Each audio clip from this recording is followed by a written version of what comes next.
नमस्कार दोस्तों, आज के इस वीडियो में आप सभी का स्वागत है।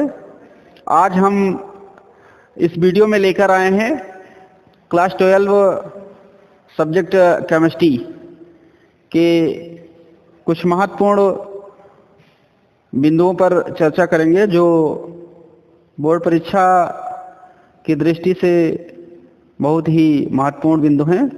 और ये जो प्रश्न हैं ये संभावित परीक्षा में आने वाले प्रश्न हैं। इन प्रश्नों की श्रृंखला में हम लेके आए हैं टॉपिक कार्बोहाइड्रेट्स। कार्बोहाइड्रेट्स क्या है? कार्बोहाइड्रेट्स के प्रकार, महत्व, मतलब कार्बोहाइड्रेट्स क्या है और इसका क्लासिफिकेशन और इनका महत्व क्या है और इनसे संबंधित जो अभिक्रियाएं हैं जो बोर्ड परीक्षा में बहुतायत में पूछी जाती हैं, तो उस पे हम आज चर्चा करने वाले हैं कि हम कैसे इसको तैयार करें और कैसे अच्छे नंबर पा सकें, कैसे हम नोट्स को लिख के आएँ, मतलब कि हम रिएक्शन लिखें, फार्मूले लिखें, थ्योरी लिखें, तो हमें अच्छे नंबर कैसे केमिस्ट्री में मिलें। तो केमिस्ट्री में अच्छे नंबर पाने के लिए हमें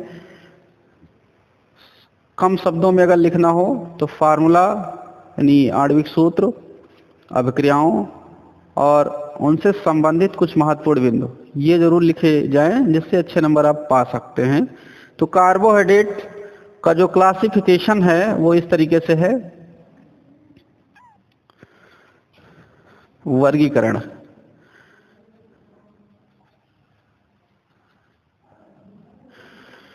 पहले हम सब ये समझेंगे कि कार्बोहाइड्रेट होता क्या है। कार्बोहाइड्रेट कार्बन, हाइड्रोजन व ऑक्सीजन, ये हमारे तीन एलिमेंट दिख रहे हैं, कार्बन, हाइड्रोजन, ऑक्सीजन, इनसे मिलकर बने यौगिक होते हैं। और इनका जो संगठन होता है वो ये होता है CnH2nOn, ये सामान्य इनका सूत्र होता है। कार्बन, हाइड्रोजन और ऑक्सीजन से मिलकर बने यौगिक कार्बोहाइड्रेट कहलाते हैं। जैसे हमारा सुक्रोस है, ग्लूकोस है, फ्रक्टोस है, गैलेक्टोस है, ग्लाइकोजन है, स्टार्च है, ये हमारे कार्बोहाइड्रेट के एग्जाम्पल हैं।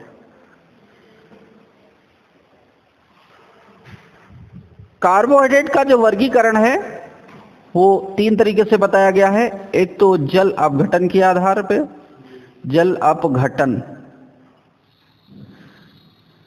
के आधार पर, on the basis of hydrolysis. Next, स्वाद के आधार पे, on the basis of taste. और तीसरा है अपचयन के आधार पे।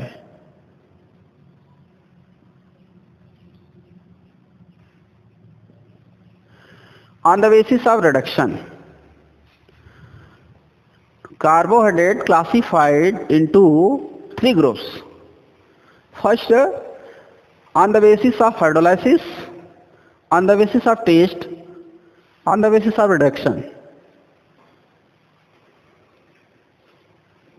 On the basis of hydrolysis, carbohydrate classified into 3 groups. जल अपघटन के आधार पे कार्बोहाइड्रेट को फिर 3 समूहों में क्लासिफाइड किया गया।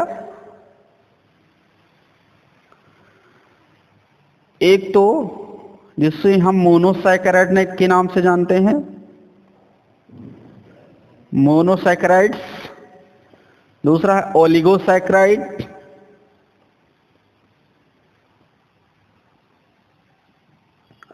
ओलिगोसैकेराइड्स, और तीसरा पॉलीसैकेराइड्स, पॉलीसैकेराइड्स।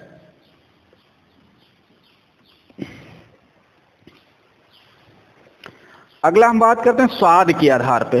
स्वाद के आधार पे ये जो है, जो क्लासिफिकेशन किया गया, ये हमारा स्वाद के आधार पे, on the basis of taste. तो स्वाद के आधार पे जो शर्कराएं हमें इनटेक करने पर मीठी लगी तो उनको हम शर्करा नाम दिए। जो शुगर हमें मीठी लगी उसको शर्करा, और जो मीठी नहीं लगी उसे अशर्करा, ये नाम दिया गया। अपचयन के आधार पे अपचायक शर्करा, अपचायक शर्करा और अनपचायक शर्करा।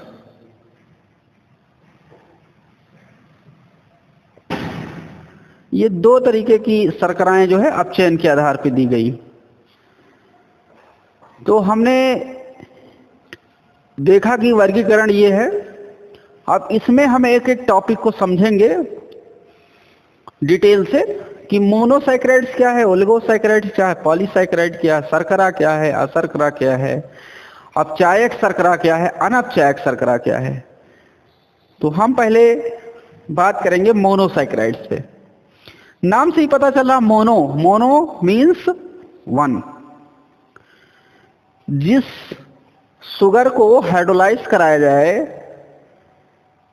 तो हाइड्रोलाइज, आफ्टर हाइड्रोलाइजेशन मोनोसैकेराइड्स जो है, अगर उसको हाइड्रोलाइज कराया जाता है तो ये हाइड्रोलाइज में देखा गया कि ये हाइड्रोलाइज होते ही नहीं हैं, मतलब ये हाइड्रोलाइज ही नहीं होते हैं। तो मोनोसैकेराइड्स में जो हमारी शुगर आती हैं वो 1 to 6 हेक्सोस शुगर जो होती हैं। हेक्सोस का मतलब जिनमें कार्बन की संख्या